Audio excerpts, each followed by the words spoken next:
Everyone faces failure and disappointment in this life.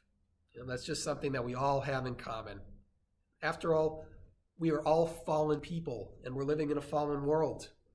Now, these may be sad facts, so we don't like to dwell on these things too much. But really, it's also a reason to rejoice. Because the truth is that Jesus didn't come to a perfect world to save those who already think they're good enough. No, instead, Jesus came to redeem a broken creation and to save those who know that they don't measure up. Therefore, we have hope. And Christian hope, it's not found in denying the reality of our brokenness and the brokenness of the world.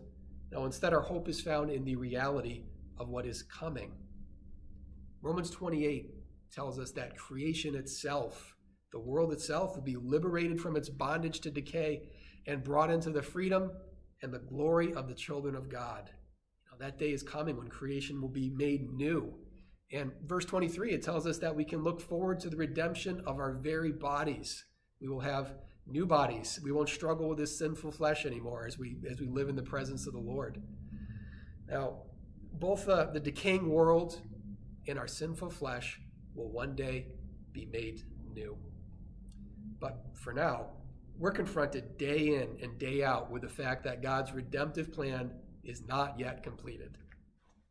And so because of that, we have something to look forward to. Our hope is not yet fulfilled.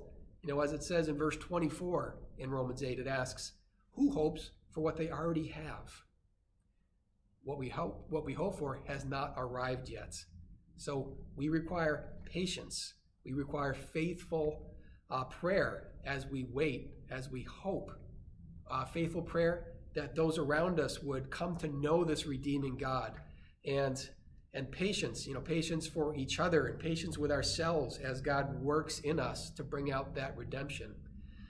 Now, it may be bitter at times to have to wait, but that bitterness and that waiting will only make it all the more sweet when our hope is finally fulfilled. But until then, until that day when our hope becomes reality, may Romans 12 be the meditation of our hearts. There it's written, be joyful in hope, be patient in affliction, and be faithful in prayer.